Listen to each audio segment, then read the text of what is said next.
Mic mute रखेंगे सभी बच्चे।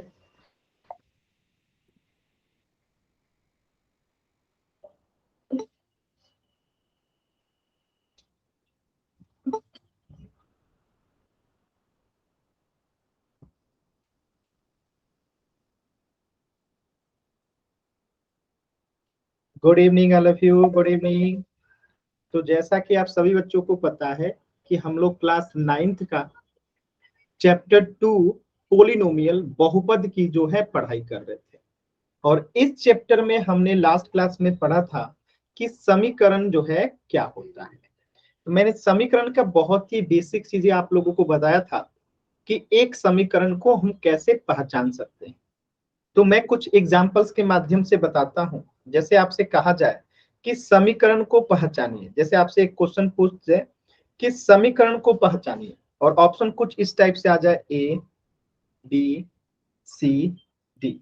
जैसे दे दे root x plus 2x equal to 0, 9x plus 3x square plus 2, 5x cube plus 2, और आपसे पूछे समीकरण को पहचानिए, तो आपका आंसर क्या होगा?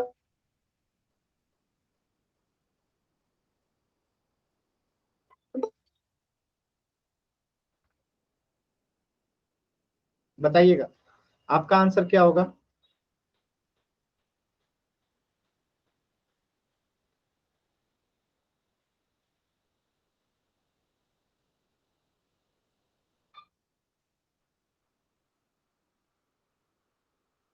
Very good, very good, very good. चलिए देखिएगा, मैंने बताया था समीकरण की पहचान इसकी इक्वल की साइन होती है। ये तीनों जो है बहुपद है, समीकरण नहीं है। यानी समीकरण में जब तक इक्वल का साइन नहीं आएगा हम उसे समीकरण नहीं कहेंगे। तो समीकरण की पहचान उसकी क्या है? इक्वल का साइन। तो बी सी डी तीनों ही क्या है? बहुपद है, समीकरण नहीं है। तो समीकरण की पहचान क्या है? इक्वल का साइन होना जरूरी है। यहाँ पे इक्वल का साइन है तो ये समीकरण है, ध्यान रखिएगा। ठीक है, इस बात को हमेशा याद रखिएगा कि इक्वल का साइन होगा तो हम उसे समीकरण कह सकते हैं। ठीक है, चलिए तो ये चीजें हमने समीकरण को पहचानना जो है पिछले क्लास में हमने सीखा था। जैसे आपके सामने ये एक प्रश्न है, आपको बताना है कि इसमें से कौन समीकरण है। आपको बताना है कि इनमें से कौन जो है समीकरण है। हमने लास्ट क्लास में जो है पढ़ा था और अभी अभी मैंने आपको बताया भी है कि समीकरण को कैसे पहचानते हैं। सभी बच्चे पोल सेक्शन में आंसर करेंगे। सभी बच्चे पोल सेक्शन में आंसर करेंगे। दोबारा समझाओ, समझ में नहीं आ रहा। माइक म्यूट रखिए। ये पिछले क्लास में मैंने पढ़ाया था, अभी फिर से दोबारा बताता हूँ। पहले पोल सेक्शन में एक बार आंसर कोशिश कर लीजिए।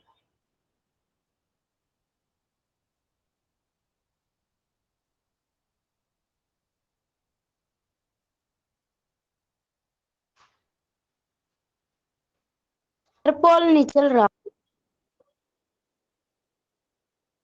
चलिए, अभी मैंने पोल नहीं दिया था। चलिए अब आंसर कीजिए आप लोग। समीकरण की पहचान जो है कैसे करते हैं? इक्वल के साइन से। यानी बराबर का चिन्ह लगा होगा तो वो क्या होगा? समीकरण होगा। बराबर का चिन्ह अगर नहीं लगा होगा तो वो समीकरण नहीं होगा। सभी बच्चे आंसर कीजिए पोल सेक्शन में एकदम आराम से, कोई जल्दबाजी नहीं है, एकदम आराम से सभी बच्चे आंसर करेंगे।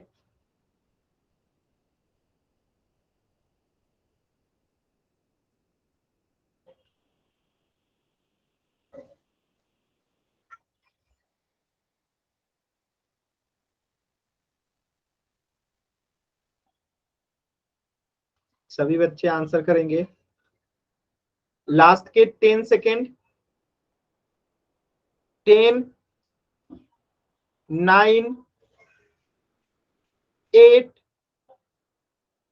7, 6, 5, 4, 3, 2 1।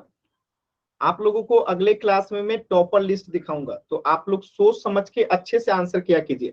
अगले क्लास में टॉपर लिस्ट भी दिखाया जाएगा, वो कौन से बच्चे हैं जो पोल में आंसर करते हैं, नहीं करते हैं, क्लास नहीं आते हैं, टाइम से आते हैं, ये सारी चीजें आपको अगली क्लास में दिखाई जाएगी। तो स्पेशली पोल में आंसर करने वाला इस पे विशेष फोकस रहेगा, तो सभी बच्चे जरूर आंसर किया कीजिए। तो देखिए इसमें से आपको समीकरण को पहचान करना है, तो इक्वल का साइन होगा तभी समीकरण होगा, इसमें तो इक्वल का साइन है ही नहीं, इसमें भी नहीं है, इसमें भी नहीं है, तो ऑप्शन सी जो है करेक्ट हो गया। बिना इक्वल के साइन का समीकरण हो ही नहीं सकता, यानी अगर समीकरण है तो बराबर का चिन्ह उसमें होना चाहिए, तो ऑप्शन सी में बराबर का साइन केवल अकेले है, तो ऑप्शन सी जो है आंसर हो गया। क्लियर है सभी बच्चों को? एक बार जल्दी से वाई टाइप कर दीजिए, तो इस प्रश्न का उत्तर हो जाएगा ऑप्शन सी। चलिए, तो आज के क्लास में हम लोग पढ़ेंगे समीकरण के 3 प्रकार पढ़ेंगे, बहुत इंपॉर्टेंट टॉपिक होने वाला है, तो एकदम ध्यान से चीजों को समझेंगे फिर आंसर करेंगे, बहुत इंपॉर्टेंट होने वाला है। ठीक है, चलिए समझते हैं। समीकरण के 3 प्रकार होते हैं, समीकरण के जो है टोटल 3 प्रकार होते हैं। अब ये 3 प्रकार कैसे होते हैं ध्यान से समझिएगा और समझने की कोशिश कीजिएगा। मैंने आप लोगों को एक पढ़ाया था, समीकरण के 3 प्रकार कौन से हैं? एक होता है रैखिक बहुपद, एक होता है द्विघात बहुपद, एक होता है त्रिघात बहुपद। अब इन तीनों में अंतर क्या है ध्यान से समझिएगा। मैंने आप लोग को रैखिक बहुपद पढ़ाया था, याद आ रहा है आप लोगों को? रैखिक बहुपद बताया था, और रैखिक बहुपद में मैंने आप लोगों को क्या पढ़ाया था कि जिसकी घात 1 होती है, घात क्या होती है? 1 होती है, अधिकतम। ठीक है, अधिकतम घात जो है अगर 1 होती है तो वो रैखिक बहुपद होता है। जैसे कि 5x + 1, ठीक है, x + 2 या x - 1, ये सब क्या है? रैखिक बहुपद है। और इसी में जब बराबर का साइन लगा देंगे, बराबर 1 या 0 या 4, तो ये सब क्या बन जाएंगे? रैखिक समीकरण। यानी रैखिक समीकरण का क्या परिभाषा हो गया? ऐसा समीकरण जिसमें चर का अधिकतम घात 1 है, ऐसा समीकरण जिसमें चर का अधिकतम घात कितना है? 1 है, तो उसे क्या कहेंगे? रैखिक समीकरण कहेंगे। जैसे 2x + y = 0, 2x + 2y = 0, ये सब क्या है? रैखिक समीकरण है। रैखिक समीकरण क्यों है? क्योंकि इन सबका पावर जो है, घात जो है क्या है? 1 है, अधिकतम घात क्या है? 1 है। ठीक है, तो ये सब क्या है? रैखिक समीकरण है। यानी रैखिक बहुपद में अगर हम बराबर का चिन्ह लगा देंगे तो वो क्या बन जाएगा? रैखिक समीकरण बन जाएगा। ठीक है, एकदम आसान है। अब देखिए द्विघात समीकरण क्या होता है। तो जैसे आपने पढ़ा था द्विघात बहुपद, याद आ रहा होगा? द्विघात बहुपद, इसमें आपने क्या पढ़ा था कि अधिकतम घात जो है, ठीक है, अधिकतम घात जो है इसमें कितना होता है? 2 होता है। जैसे 2x + 2 हो गया, 5x² + 3 हो गया, ठीक है, 9x² हो गया, ये सब क्या है? द्विघात बहुपद है। अगर हम इसी में बराबर का चिन्ह लगा दें तो ये क्या बन जाएगा? द्विघात समीकरण बन जाएगा। यानी द्विघात समीकरण का यहां से परिभाषा क्या निकल के आता है कि जिस समीकरण में चर की अधिकतम घात 2 होती है उसे द्विघात समीकरण कहते हैं। चर की अधिकतम घात 2 होती है। जैसे और एग्जांपल देखिए, जैसे 5x² + 2x = 0, 9x² + 2x = 0, या 5y² - 2 = 0, ये सब क्या है? द्विघात समीकरण है। क्यों? क्योंकि इनकी मैक्सिमम पावर जो है, जो इनका घात है वो कितना है? 2 है, और इसमें इक्वल का साइन भी है, इक्वल का साइन भी है। ये सब क्या हो गया? द्विघात समीकरण हो गया। अब देखिए त्रिघात समीकरण क्या हो गया। तो आपको मैंने एक त्रिघात बहुपद भी पढ़ाया होगा, याद होगा आप लोगों को, त्रिघात बहुपद। इसमें हमने क्या पढ़ा था त्रिघात बहुपद में? तो मैंने बताया था कि जिस बहुपद में चर की अधिकतम घात कितनी होती है? 3, अधिकतम घात जो है 3 होती है, तो उसे क्या कहते हैं? त्रिघात बहुपद। बाकी सबको मैं मिटा रहा हूं, देखिएगा, ठीक है। अधिकतम घात 3 होती है, उसे क्या कहते हैं? त्रिघात बहुपद। जैसे कि 3x³ हो गया, 5x³ + 2 हो गया, 9x³ हो गया, 9y³ + 2 हो गया। ये सब क्या है? त्रिघात बहुपद है। अगर हम इसमें बराबर का साइन लगा दें, बराबर का साइन लगा दें, तो ये सब क्या बन जाएगा? त्रिघात समीकरण बन जाएगा। तो यहां से त्रिघात समीकरण का परिभाषा क्या बनता है कि जिस समीकरण में चर की अधिकतम घात 3 होती है उसको त्रिघात समीकरण कहते हैं। क्लियर है सभी बच्चों को? तो बहुत आसान है, द्विघात बहुपद में बराबर का साइन लग गया तो वो क्या बन जाता है? द्विघात समीकरण।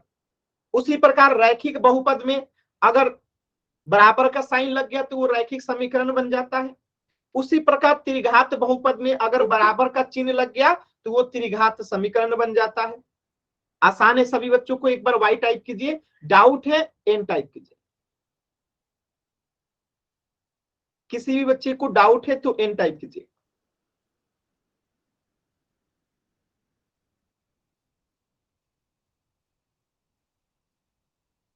आसान है एकदम। चलिए इसी चीज को अब थोड़ा डिटेल में समझते हैं। ठीक है, इसी चीज को समझते हैं कि रैखिक समीकरण क्या होता है। तो अभी अभी मैंने बताया जिस समीकरण में चर की अधिकतम घात कितनी होती है? 1 होती है। जिस समीकरण में चर की अधिकतम घात 1 होती है उसे रैखिक समीकरण कहते हैं। देखिए माइक ऑन कीजिएगा तो क्लास से बाहर कर दिए जाएंगे, तो माइक ऑन मत कीजिए, माइक ऑन नहीं करना है, ध्यान रखिएगा माइक ऑन नहीं करना है। जैसे देखिए 2x + 3 = 0, 5y + 2x = 0, 3x + 2y - 0, sorry -0 मत कीजिए, -4 कर दीजिए। ठीक है, 5x + 3y = 4। ये सब क्या है? रैखिक समीकरण है। रैखिक समीकरण क्यों है? क्योंकि इसमें अधिकतम घात जो है 1 है। सबका अधिकतम घात कितना है? 1 है। सबका अधिकतम घात कितना है? 1 है। इसलिए ये सब जो है क्या है? रैखिक समीकरण है। याद रहेगा सभी बच्चों को? जब किसी समीकरण में चर का, चर इसमें कौन सा है? तो चर यहाँ पे x है, तो x का अधिकतम घात कितना है? 1 है, इसलिए ये रैखिक समीकरण है। यहाँ पे चर क्या है? y, यहाँ पे चर क्या है? x, इनका अधिकतम घात कितना है? 1 है, इसलिए ये रैखिक समीकरण है। ये चर क्या है? x है, यहाँ पे चर क्या है? y है, और यहाँ पे अधिकतम घात कितना है? 1 है, इसलिए ये क्या है? रैखिक समीकरण है। ये x क्या है? चर है, और ये y क्या है? चर है, और यहाँ पे अधिकतम घात कितना है? 1 है, इसलिए ये रैखिक समीकरण है। ये रैखिक समीकरण है, बताइएगा। तो याद रहेगा हमेशा रैखिक समीकरण का मतलब ऐसा समीकरण जिसमें चर का अधिकतम घात जो है 1 होता है, उसी को रैखिक समीकरण कहते हैं। देखिए कैमरा ऑन करके अनावश्यक चीजें दिखाइएगा तो ये गलत बात है। कैमरा ऑन नहीं करना है, ध्यान रखिएगा, कैमरा ऑन नहीं करना है। क्लियर है सभी बच्चों को? एक बार जल्दी से वाई टाइप कीजिए सभी बच्चे।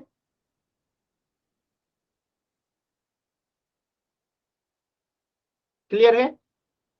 चलिए अब एक छोटा सा प्रश्न दे रहा हूं, आप सभी बच्चे उसका उत्तर कीजिएगा। जैसे एग्जांपल देखिए, जैसे x - 1 = 2 है, तो यहाँ पे ये क्या है? x का पावर कुछ नहीं तो 1 है, तो x का जो कि चर है, तो चर का मैक्सिमम पावर, अधिकतम पावर कितना है? 1 है, इसलिए ये रैखिक समीकरण है। यहाँ पे y + z = 5 है, तो y का मैक्सिमम पावर कितना है? 1 है, z का भी मैक्सिमम पावर कितना है? 1 है, यानी कि ये क्या है? रैखिक समीकरण है, क्योंकि घात 1 है। घात 1 है मतलब रैखिक समीकरण है। अब जैसे y का पावर कुछ नहीं तो क्या है? 1 है, तो y का पावर 1 है, तो मतलब क्या है? रैखिक समीकरण है। यानी जब कभी हमें चर का अधिकतम घात 1 प्राप्त होगा तो वो क्या होगा? रैखिक समीकरण होगा। एक प्रश्न का आंसर कीजिएगा सभी बच्चे, आपको पहचानना है रैखिक समीकरण को।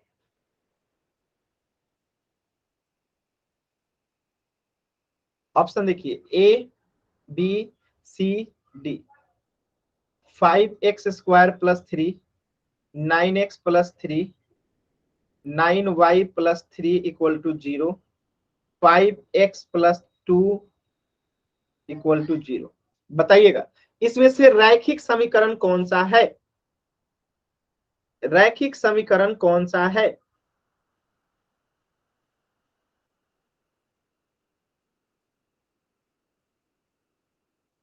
आधे बच्चों का आंसर गलत आ रहा है। ध्यान से देखिए, देखिए जल्दबाजी कीजिएगा गलत होगा, जल्दबाजी कीजिएगा गलत होगा। आधे बच्चों का उत्तर गलत है। मैंने क्या बताया था कि समीकरण की पहचान इक्वल से है। अगर इक्वल नहीं है तो समीकरण नहीं है, तो इसमें इक्वल का साइन नहीं है तो ये समीकरण नहीं है, इक्वल का साइन नहीं है तो समीकरण नहीं है। तो दो ऑप्शन तो ऐसे ही कट गया, इक्वल का साइन ही नहीं है तो समीकरण ही नहीं है। अब आते हैं इक्वल के साइन में। तो रैखिक समीकरण में क्या होना चाहिए, घात 1 होना चाहिए, घात 1 होना चाहिए। तो यहाँ पे तो घात 3 है, तो ये रैखिक समीकरण नहीं होगा। यहाँ पे y का पावर कुछ नहीं तो क्या है, 1 है। तो यहाँ पे देखिए इक्वल का साइन भी है, घात भी 1 है, तो ये आपका आंसर होगा ऑप्शन सी। देखिए सभी बच्चों ने क्या आंसर किया था, बी को। यही होता है, जल्दबाजी कीजिएगा गलत होगा।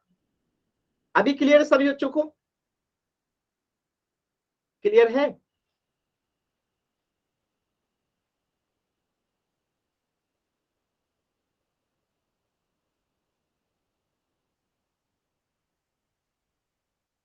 चलिए एक और क्वेश्चन का आंसर कीजिएगा।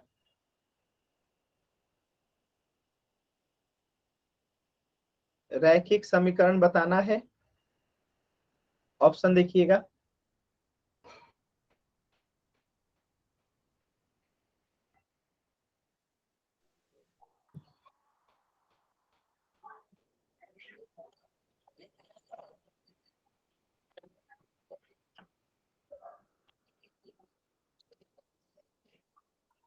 बताइए इसमें से रैखिक समीकरण कौन सा है। माइक म्यूट कीजिए। देखिए माइक ऑन नहीं करना है किसी बच्चे को, ध्यान रखिए। आप लोग माइक ऑन करते हैं क्लास डिस्टर्ब होता है। माइक ऑन नहीं करना है किसी भी बच्चे को।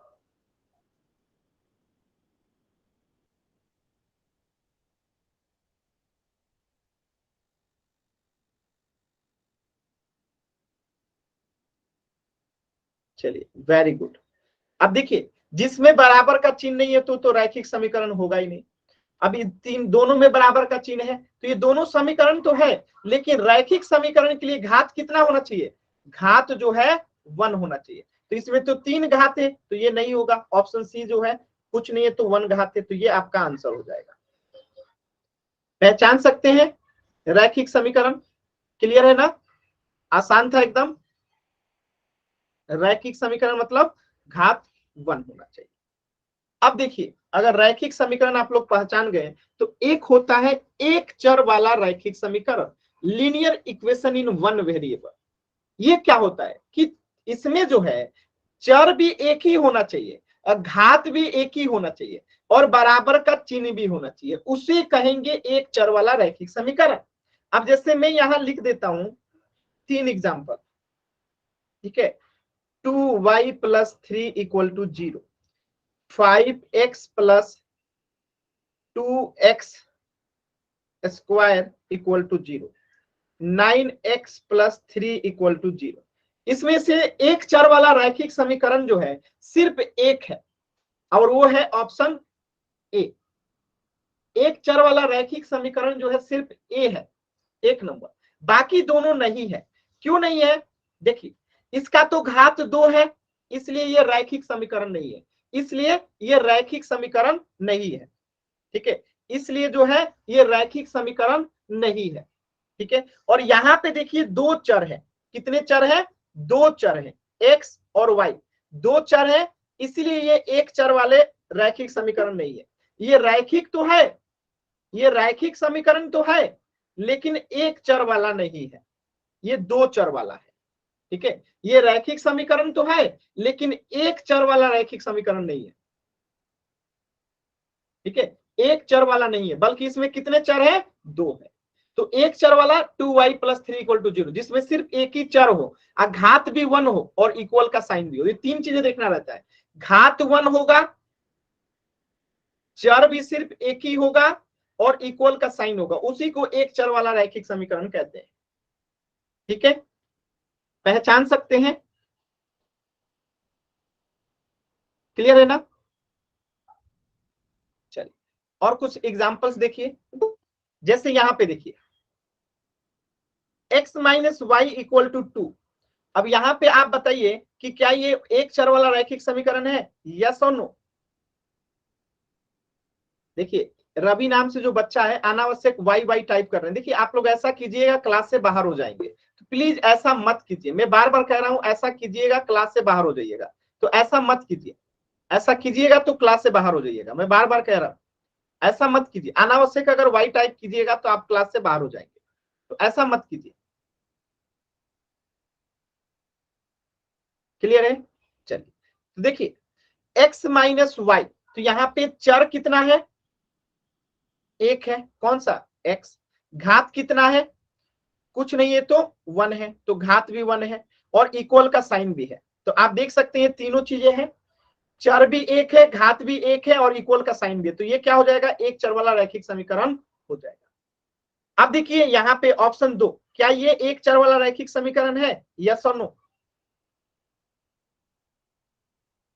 महेंद्र नाम से जो बच्चा है, आपके हिसाब से चीजें नहीं चलेंगी, ठीक है।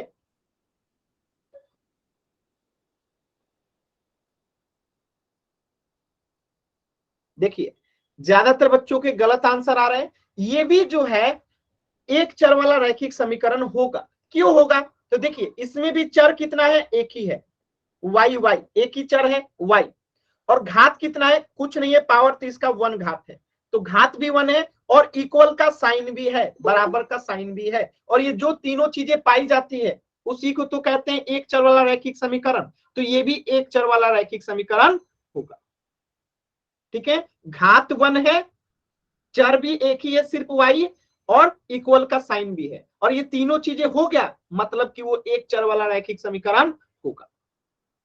चलिए अब इसे बताइए, तो इसे ऑप्शन सी कह देता हूं, बताइएगा ये एक चर वाला रैखिक समीकरण है कि नहीं है, यस और नो। सभी बच्चे बताइए, एक बार ही टाइप करना है। देखिए बार बार टाइप कीजिएगा दिक्कत है, एक बार ही टाइप करना है। नहीं है, वेरी गुड आंसर, नहीं है। क्यों नहीं है, क्योंकि यहाँ पे जो घात है ना, घात जो है 2 है, होना कितना चाहिए 1, इसीलिए ये जो ये रैखिक समीकरण नहीं है, ठीक है, रैखिक समीकरण नहीं है। चलिए ऑप्शन डी देखिए, तो ऑप्शन डी, क्या ये रैखिक समीकरण है, ऑप्शन डी, यस और नो। ऑप्शन डी रैखिक समीकरण है, यस और नो।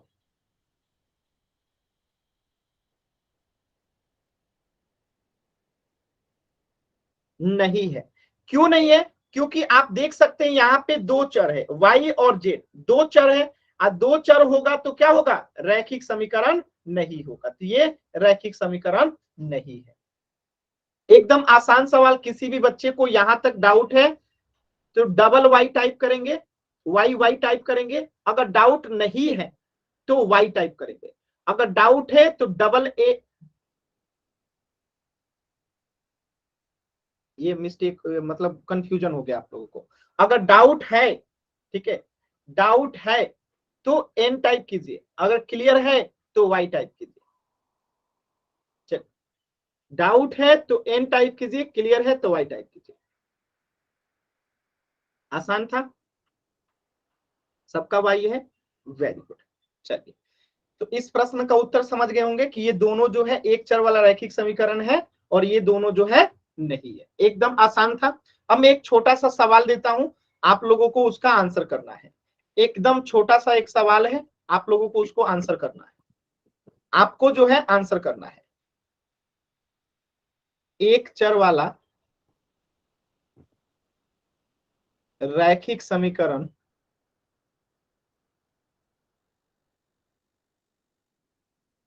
पहचानना है, option A B C D, ठीक है, ध्यान से देखिएगा। x minus 1 equal to 0, x plus 5 equal to y, 10 minus x equal to y, x square plus 2 equal to 0। आपको बताना है इसमें से एक चर वाला रैखिक समीकरण कौन सा है, चैट सेक्शन में एक चर वाला रैखिक समीकरण कौन सा है, चैट सेक्शन में बताइएगा।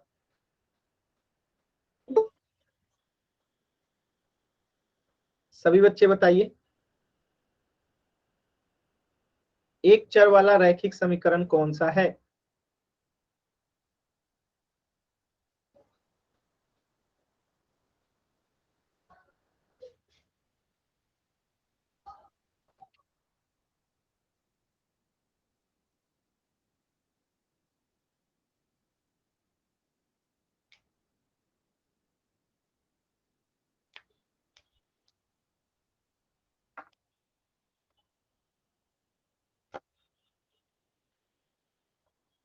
चलिए, वेरी गुड आंसर, ज्यादातर बच्चों के एकदम सही आंसर है। ऑप्शन ए जो है एक चर वाला रैखिक समीकरण है। एक चर वाला रैखिक समीकरण में क्या देखना रहता है? घात 1 होना चाहिए, चर भी सिर्फ एक ही होना चाहिए, ठीक है, और इक्वल का साइन होना चाहिए। तीन चीजें होगी तो वो एक चर वाला रैखिक समीकरण होगा। अब देखिए यहां पे तो घात 2 है, कितना है? घात 2 है, इसलिए ये रैखिक समीकरण नहीं होगा। यहाँ पे दो चर है, कितना चर है? दो चर है, इसलिए ये रैखिक समीकरण नहीं होगा। यहाँ पे भी दो चर है, इसलिए रैखिक समीकरण नहीं होगा। लेकिन यहाँ पे आप देखिए सिर्फ एक ही चर है, एक्स, पावर भी कितना है? 1, और इक्वल का साइन भी है, इसलिए इसका क्या हो गया? एक चर वाला रैखिक समीकरण ऑप्शन ए होगा। क्लियर है ना? चलिए एक प्रश्न पोल सेक्शन में कीजिएगा सभी बच्चे। देखिए इस प्रश्न को और पोल सेक्शन में आंसर करना है। अभी मैं पोल नहीं दिया हूं तो सबसे पहले क्वेश्चन को ध्यान से समझिए। अभी मैं पोल नहीं दिया हूं तो क्वेश्चन को एकदम ध्यान से समझना है। अभी मैं पोल नहीं दिया हूं तो आराम से क्वेश्चन को समझिए, फिर पोल सेक्शन में आंसर कीजिएगा। कोई जल्दबाजी नहीं है, क्वेश्चन को पहले एकदम आराम से समझिए, फिर पोल सेक्शन में आंसर कीजिएगा। क्वेश्चन को समझिए, इसमें से आपको बताना है कि कौन रैखिक समीकरण है। रैखिक समीकरण है। रैखिक समीकरण का मतलब क्या है आप लोगों को पता होगा कि घात कितना होना चाहिए? 1, चर कितना होना चाहिए? 1, और बराबर का चिन्ह होना चाहिए। तीन चीजें होगी तो वो रैखिक समीकरण होगी। एकदम ध्यान से कीजिए, कोई जल्दबाजी नहीं है। रैखिक समीकरण को पहचानना है, घात 1 होगा, चर 1 होगा और इक्वल का साइन होगा, तो वो सब जो है तीनों को मिलने से रैखिक समीकरण बनता है। जब घात 1 हो, चर भी 1 हो, इक्वल का साइन भी हो, तो उसी को कहते हैं रैखिक समीकरण। चर एक होना चाहिए, एक से ज्यादा नहीं, ठीक है। एक से ज्यादा चर होगा तो वो रैखिक समीकरण एक चर वाला नहीं होगा। यहां लिख लीजिएगा एक चर वाला, नहीं तो कुछ बच्चे जो है कंफ्यूज हो जाएंगे। एक चर वाला रैखिक समीकरण, ठीक है।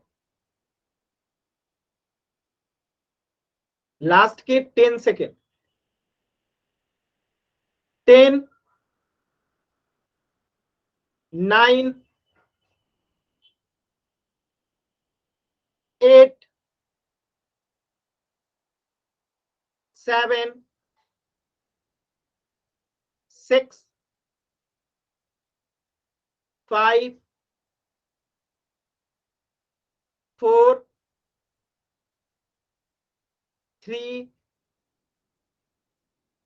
2, 1। देखिए ध्यान से देखिए, एकदम आसान सवाल था। आपको एक चर वाला रैखिक समीकरण देखना है तो घात 1 होना चाहिए, चर 1 होना चाहिए, इक्वल का साइन होना चाहिए। तो देखिए एक्स एक ही चर है, घात भी इसका 1 ही है, ये आंसर आपका हो जाएगा। बाकी आंसर क्यों नहीं होगा? तो ध्यान से देखिए, यहाँ पे एक्स है और यहाँ पे वाई है, तो इसमें कितने चर हैं? दो चर हैं। यहाँ पे एक्स है और यहाँ पे जेड है, तो इसमें कितने चर हैं? दो चर हैं। यहाँ पे पावर घात कितना है? यहाँ पे घात 2 है। तो ये तीनों आंसर क्यों नहीं होगा? आपको समझ में आया?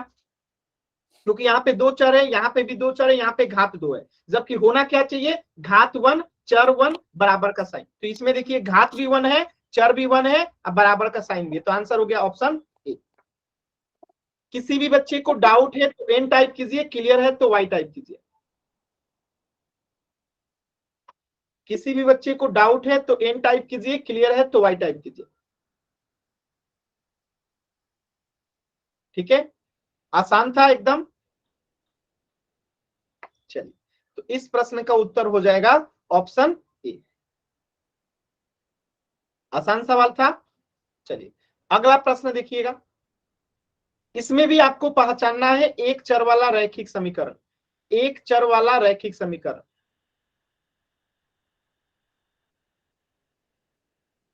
एक चर वाला रैखिक समीकरण, और इसकी क्या पहचान होती है कि घात 1 होना चाहिए, घात 1, चर भी 1 होना चाहिए, और इक्वल का साइन भी होना चाहिए। अगर ये तीनों चीजें हैं तो उसे क्या कहेंगे, एक चर वाला रैखिक समीकरण कहेंगे। पोल में आंसर करना है, अभी पोल में नहीं दिया हूं तो एकदम ध्यान से क्वेश्चन को पढ़िए, समझिए, जब मैं पोल दूंगा तो उसमें आंसर कीजिएगा। पहले क्वेश्चन को समझिए, अभी मैं पोल दूंगा तो उसमें आंसर कीजिएगा। क्वेश्चन को एकदम ध्यान से समझिए, पोल अभी नहीं दिया हूं। आपको क्या देखना है कि घात भी 1 होना चाहिए, चर भी 1 होना चाहिए, और इक्वल का साइन भी होना चाहिए। ये तीनों चीजें होनी चाहिए, इक्वल का साइन, चर एक ही हो और घात भी एक हो। ये तीनों चीजें जिसमें होगा, घात 1 होगा, चर 1 होगा, इक्वल का साइन होगा, उसी को कहेंगे एक चर वाला रैखिक समीकरण। अब कीजिए पोल सेक्शन में आंसर। पहला बच्चे का उत्तर, देखिए जो सबसे पहले उत्तर करते हैं उन्हीं का गलत होता है हमेशा। और इस बार टॉपर लिस्ट जारी होगा और आपके स्कूल में भी ये आपकी लिस्ट जो है जाती है। आपके स्कूल के टीचर्स, प्रिंसिपल सभी देखते हैं कि हाँ ये बच्चा क्लास करता है तो उसका कितने मार्क्स आए हैं, वो पोल में गलत आंसर करता है कि सही आंसर करता है। ये सारी चीजें देखी जाती है। कौन सा बच्चा पोल में आंसर नहीं करता है, ये सारी चीजें आपको अगले क्लास में मैं दिखाऊंगा। किस बच्चे का सबसे ज्यादा मार्क्स है, किस बच्चे का सबसे कम मार्क्स है, कौन क्लास में डेली जुड़ता है नहीं जुड़ता, ये सारी चीजें आपको जो है अगले क्लास में बताया जाएगा। ठीक है, इसलिए पोल में सावधानी से आराम से उत्तर किया कीजिए। अभी भी मैं देख पा रहा हूं 6 बच्चों ने आंसर नहीं किया, सभी बच्चों को आंसर करना है। अब पोल में आंसर कैसे करना है मैं बता भी देता हूं। देखिए पोल में आंसर करने के लिए आपकी स्क्रीन पे 3 बिंदु दिखाई दे रहा होगा। इस 3 बिंदु पे जैसे ही क्लिक करते हैं आपके सामने एक बड़ा सा पेज ओपन होता है, उसमें आपको ये एक्टिविटीज का ऑप्शन दिखाई देगा। जैसे ही एक्टिविटीज पे क्लिक करेंगे तो आपके सामने एक और पेज ओपन होगा, उसमें दिखाई देगा पोल्स एक्टिव का। अब पोल्स एक्टिव पे क्लिक करेंगे तो 4 ऑप्शन आएगा, ए बी सी डी। इनमें से जो सही है सिलेक्ट कीजिए और वोट का बटन दबा दीजिए। ये तरीका है पोल सेक्शन में आंसर करने का। तो सभी बच्चे जरूर आंसर करेंगे। लास्ट के 10 सेकेंड, 10, 9, 8, 7, 6, 5, 4, 3, 2, 1। बताइए 5 बच्चों ने आंसर किया है ऑप्शन बी को, जो कि पूर्णतः गलत है। क्यों गलत है, यहाँ पे एक्स है और यहाँ पे वाई है, तो इसमें कितने चर हो गए, 2 चर हो गए। कितने चर हो गए, 2, एक्स और वाई।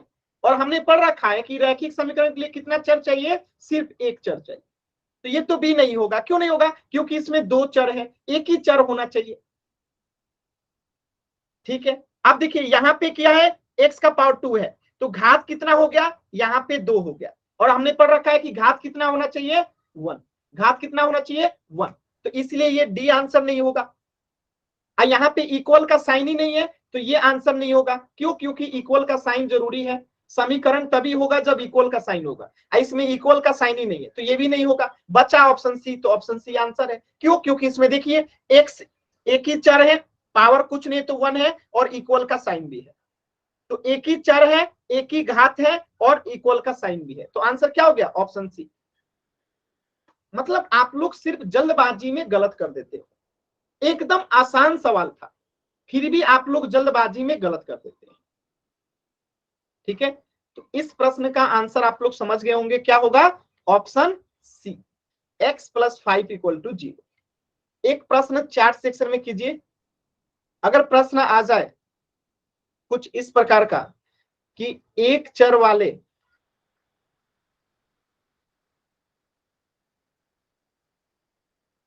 रैखिक समीकरण पहचान कीजिए। Option A, B, C, D. Option आ जाए x square minus 2x2y plus 2xy equal to 0, x plus z equal to y,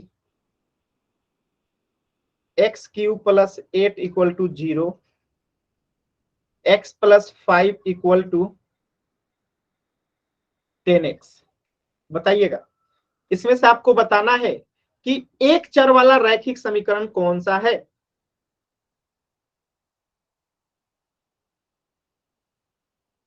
बताइएगा सभी बच्चे, एक चर वाला रैखिक समीकरण कौन सा है।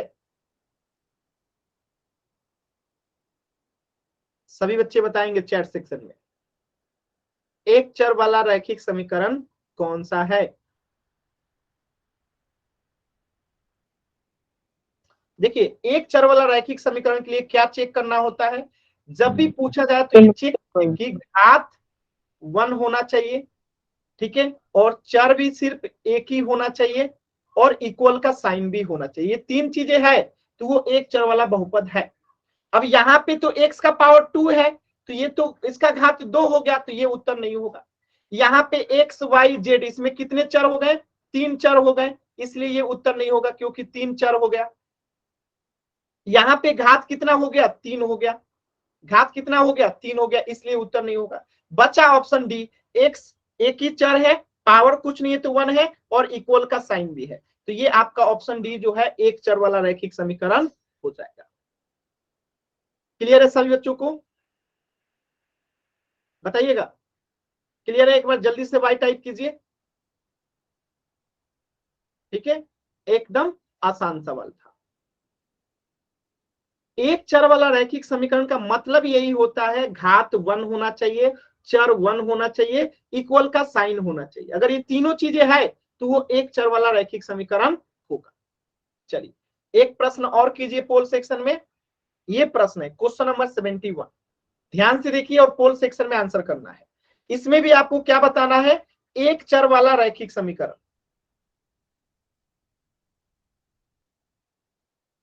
रैखिक समीकरण,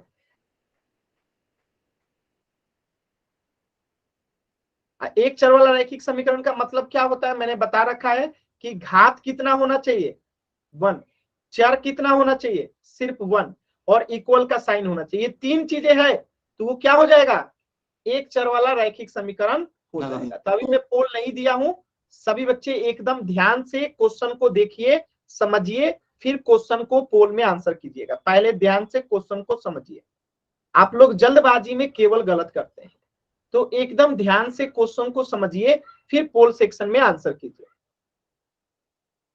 एक चर वाला रैखिक समीकरण पूछा है, यानी कि घात 1 होना चाहिए, चर भी 1 होना चाहिए, और इक्वल का साइन भी होना चाहिए।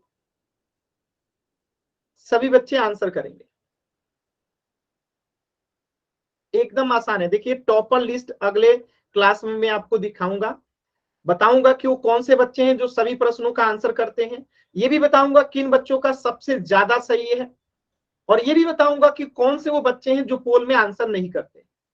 और ये सारा डेटा आपके स्कूल में आपके टीचर्स के पास भी जाते हैं, ताकि आपको सेट में जो एग्जाम्स होते हैं, जो आपके एग्जाम फाइनल होते हैं, उसी के आधार पे आपको मार्क्स मिलता है। तो यहाँ पे पोल में आंसर करना बहुत जरूरी है, तो सभी बच्चे जरूर आंसर किया करें। और ये अब प्रत्येक क्लास का डेटा आपको बताया जाएगा और आपको स्कूल में भी भेजा जाएगा। ठीक है, तो ध्यान से कीजिए सभी बच्चे, एकदम ध्यान से कीजिए, इंपॉर्टेंट है। लास्ट के 10 सेकेंड, 10, 9, 8, 7। देखिए हाथ का बटन बिना मतलब दबाएंगे तो क्लास से बाहर हो जाएंगे, तो ऐसा मत कीजिए, ठीक है। 6, 5, 4, 3, 2, 1। चलिए ध्यान से देखिए इस प्रश्न को कैसे करेंगे। बहुत ही आसान प्रश्न था, बहुत ही आसान प्रश्न था। क्या कह रहा था, एक चर वाला रैखिक समीकरण, यानी कि घात 1 होना चाहिए, चर 1 होना चाहिए और इक्वल का साइन होना चाहिए। चेक करते हैं कहां पे ये तीनों चीजें हैं। तो पहले वाला में तो घात कितना है, 2 है, इसका घात 2 है। आज जब घात 2 है तो ये हमारा उत्तर नहीं होगा, क्योंकि हमें तो घात 1 वाला चाहिए। अब यहाँ पे देखिए, यहाँ पे तो 3 चर है एक्स वाई जेड, तो इसमें कितने चर हैं, 3 चर हैं, इसलिए हमारा उत्तर नहीं होगा। ऑप्शन सी में देखिए, इसके घात कितने हैं, 2 है, इसका घात कितना है, 2 है, इसलिए ये हमारा उत्तर नहीं होगा। बचा ऑप्शन डी, जो कि हमारा उत्तर होगा। क्यों होगा, क्योंकि देखिए यहाँ पे एक ही चर है एक्स, एक ही चर है एक्स, चर कितना है, एक, कौन सा, एक्स, एक्स के अलावा कोई नहीं है, एक ही चर है। घात कितना है, 1, क्यों, क्योंकि एक्स का पावर कुछ नहीं है तो 1 है, एक्स का पावर कुछ नहीं है तो क्या है, 1 है, और इक्वल का साइन भी है, तो ये हमारा उत्तर हो जाएगा ऑप्शन डी। किसी बच्चे को डाउट है, एन टाइप कीजिए, क्लियर है, वाई टाइप कीजिए। किसी भी बच्चे को डाउट है, एन टाइप कीजिए, क्लियर है, वाई टाइप कीजिए। आसान था एकदम, बहुत सिंपल सा टॉपिक था, ठीक है। चलिए, तो इस प्रश्न का उत्तर हो जाएगा ऑप्शन डी। यहां तक अगर किसी भी बच्चे को कुछ भी डाउट है तो एन टाइप कीजिए, अगर क्लियर है तो वाई टाइप कीजिए। आगे बढ़ते हैं। जतिन जांगरा नाम से जो बच्चा है, देखिए ऐसे अनावश्यक चीजें अगर आप टाइप करेंगे तो आपको फिर क्लास से बाहर कर दिया जाएगा। ध्यान रखिएगा, ऐसी अनावश्यक चीजें कीजिएगा तो क्लास से बाहर कर दिया जाएगा। ऐसी चीजें नहीं करनी है, अनावश्यक चीजें टाइप करेंगे क्लास से बाहर कर दी जाएगी, तो मत किया कीजिए आप लोग। क्लियर है ना। चलिए आगे देखते हैं। अगला टॉपिक है आपका समीकरण का हल। हल कैसे करेंगे, चलिए पहले कुछ उदाहरण से समझते हैं। जैसे मैं यहां पे लिखता हूं 5 + 2 = 7, ठीक है। तो ये आपको पता है कि 5 में 2 जोड़ेंगे तो 7 आ जाएगा, तो ये तो आपको पता है, आप लोगों ने कर लिया। अगर मैं इसी के जगह पे ऐसे लिख दूं x + 2 = 7, तो अब आप बताइए कि x के जगह पे क्या आएगा और ये कैसे सॉल्व होगा, x का मान क्या होगा। तो आप देख सकते हैं कि x के जगह पे क्या रखें कि ये 7 हो जाए। तो सिंपल सी बात है, x के जगह पे अगर हम क्या रखते हैं, 5 रखते हैं, तभी हमारा ये समीकरण हल होगा। तो आखिर ये 5 आएगा कैसे, इसको सॉल्व हम करेंगे कैसे, ये एक मेन मुद्दा है कि ये 5 आएगा कैसे, हम इसे सॉल्व करेंगे कैसे। तो देखिए सॉल्व करने का तरीका क्या कहता है, जब हमें इसे सॉल्व करना है, ठीक है, तो हम इस x को यहीं रहने देंगे और ये जो 2 है ना, ये इधर जाएगा, बराबर के चिन्ह के लेफ्ट राइट साइड में जाएगा। तो ये प्लस में जो रहता है माइनस में बदल देता है, अब माइनस में जो रहता है वो प्लस में बदल जाता है। तो ये +2 है तो अब इधर जाएगा -2 हो जाएगा, ठीक है। अब बताइए x में से 7 में से 2 जाएगा तो कितना आएगा, 5, तो x का मान आ गया यहां से 5। तो इसी तरीके से इसे सॉल्व करते हैं। एक और क्वेश्चन के माध्यम से समझिएगा, एक और क्वेश्चन करा के दिखाता हूं, देखिएगा ध्यान से, ठीक है। जैसे मैं लिख दूं यहाँ पे 10 + x = 25। अब आपको बताना है कि x के जगह पे क्या आएगा, तो मैंने कहा x को यहीं रहने देंगे, ठीक है, और ये 10 इसके आगे कुछ नहीं है तो प्लस है, और ये प्लस के इधर जाएगा तो ये माइनस हो जाएगा। तो 20 माइनस क्या हो जाएगा, 10। अब यहां से बताइए 25 में से 10 जाएगा तो 15, तो x का मान कितना हो गया, 15, ठीक है। तो इस चीज का ध्यान रखना है। अब यही चीज थोड़ा सा और मुश्किल करते हैं। देखिए अब मैं लिख दूं x - 7 = 20। अब यहाँ पे क्या होगा, तो x तो यहीं पे रहेगा और ये -7 जब इधर जाएगा तो +7 में बदल जाएगा। तो 20 प्लस क्या लिख देंगे, 7। तो यहाँ पे x का मान क्या हो जाएगा, 27, यानी x के जगह पे अगर 27 रखेंगे तब जाके वो 20 आएगा। क्लियर है, इधर जाएगा तो प्लस में बदल जाएगा। बताइएगा सभी बच्चे, आसान है।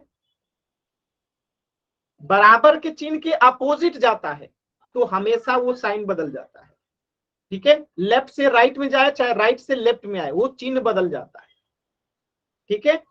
अब देखिए एक प्रश्न आप लोग करके देखिए तो ट्राई कीजिए तो -11 प्लस एक्स इक्वल टू 26, इसे सॉल्व करके बताइए एक्स का मान क्या आएगा। इसे सॉल्व करके बताइए एक्स का मान क्या आएगा।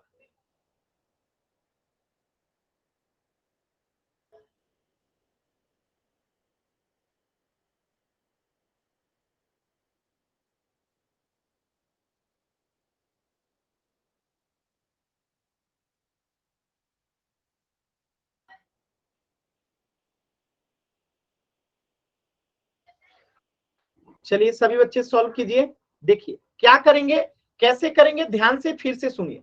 जब हमें ऐसे सॉल्व करना रहता है तो ये जो इधर वाला संख्या रहता है हम उसको इधर ले जाते हैं, तो ये -11 है तो इधर जाएगा तो प्लस हो जाएगा, और x तो यहीं का यहीं रहेगा, लेकिन ये -11 प्लस बराबर के चिन्ह के इस साइड जाएगा, तो 26 तो 26 ही रहेगा। ठीक है, और ये जो है -11 इधर आएगा तो +11 हो जाएगा। अब इसको सॉल्व करेंगे, 26 में 11 जोड़ेंगे तो 6 1 7 और 2 1 3, 37 इसका आंसर हो जाएगा।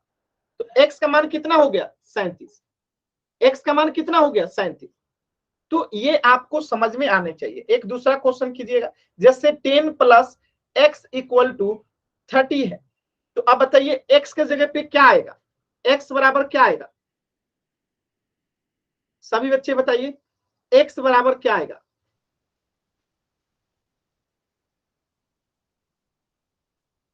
तो क्या करेंगे हम लोग, सेम काम करेंगे, ये 10 जो है इधर जाएगा, ये 10 जो है किधर जाएगा, इधर जाएगा, तो x तो यही रहेगा। ठीक है, और 30 में से ये जो 10 इसके आगे कुछ नहीं तो प्लस है, इधर जाएगा तो क्या हो जाएगा -10 हो जाएगा, तो 30 में से 10 गया कितना हो जाएगा 20, तो x का मान कितना हो गया 20। समझ में आ रहा है कैसे सॉल्व करेंगे, क्लियर है सभी बच्चों को। बताइएगा किसी भी बच्चे को डाउट है बताइएगा, आसान एकदम। डाउट है तो माइक ऑन करके भी पूछ सकते हैं, किसी भी बच्चे को डाउट है माइक ऑन करके पूछ सकते हैं। सर एक बार बताना। ठीक है, आप माइक ऑन रखिए बाबू, जो पूछूंगा आप आंसर करना। माइक ऑन कीजिए, आप अपना माइक ऑन कीजिए, मैं अभी आपको बताता हूँ। ठीक है, अब देखिए यहां लिखा हूं मैं -11 प्लस एक्स इक्वल टू 26। ठीक है, अब एक बात बताइए, मैं आपसे कह रहा हूं कि ये -11 है, अगर मैं इसे इधर ले जाऊंगा तो ये प्लस में बदल जाएगा। क्या हो जाएगा, -11 जो है प्लस में बदल जाएगा, तो x तो यहीं पे x ही रहेगा, बराबर का चिन्ह है तो बराबर का चिन्ह रहेगा, 26 है तो 26 ही रहेगा, लेकिन ये -11 इधर जाएगा तो प्लस हो जाएगा, तो -11 इधर आएगा तो +11 हो जाएगा। अब इसको जोड़ेंगे तो कितना आएगा, 6 में 1 जोड़ेंगे 7, 2 में 1 जोड़ेंगे 3, 37, तो x बराबर ये कितना हो गया 37 हो गया। क्या दिक्कत है आपको, क्या नहीं समझ में आ रहा है बताइए, कहाँ पे ऐसा जो नहीं समझ में सुना नहीं आ गया ना। क्या है? ठीक है, माइक म्यूट कर लीजिए। चलिए एक प्रश्न सभी लोग करिएगा, -11 प्लस एक्स इक्वल टू 91, बताइएगा इस प्रश्न का उत्तर क्या आएगा, कोशिश कीजिए सभी बच्चे।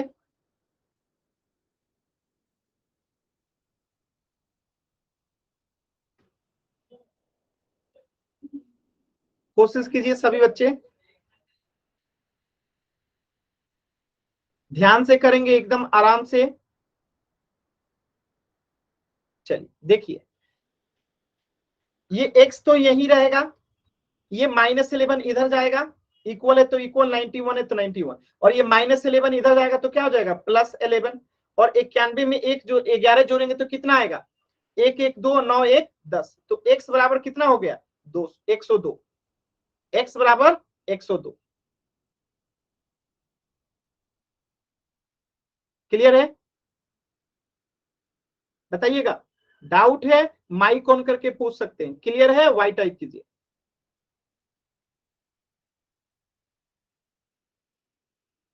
ठीक है, चलिए तो आज के क्लास में इतना ही पढ़ेंगे, कुछ भी पूछना है कहीं पे भी कुछ भी डाउट है तो अभी आप लोग पूछ लीजिए।